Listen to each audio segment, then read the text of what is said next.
Jika kita mengimbau kembali sejarah negara kita seperti era darurat, era insurgensi dan era ketegangan hubungan kaum, dan semua era ini telah dilalui dengan jayanya oleh kita.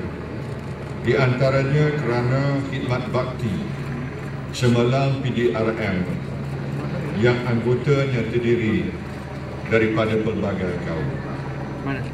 Tahap kepuasan masyarakat pada PDRM pada ketika ini telah meningkat kepada 70.5%.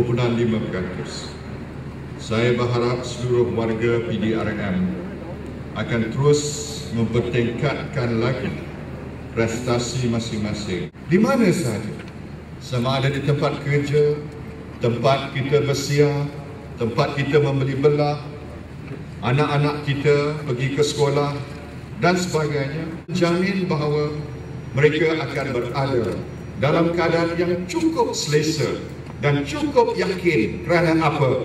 Kerana keselamatan mereka terjamin sepanjang masa dan sepanjang ketika. Masyarakat in transition, dan kita perlu mengemudikan perjalanan negara kita mengambil kira hakikat tersebut. Sebab itulah kerajaan telah melancarkan program transformasi politik negara untuk menyokong program transformasi kerajaan dan program transformasi ekonomi.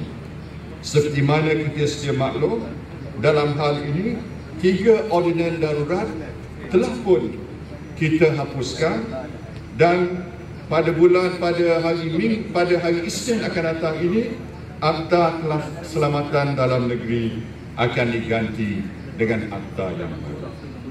Bukan mudah untuk Menteri Keselamatan Dalam Negeri menyerah kuasanya yang mutlak.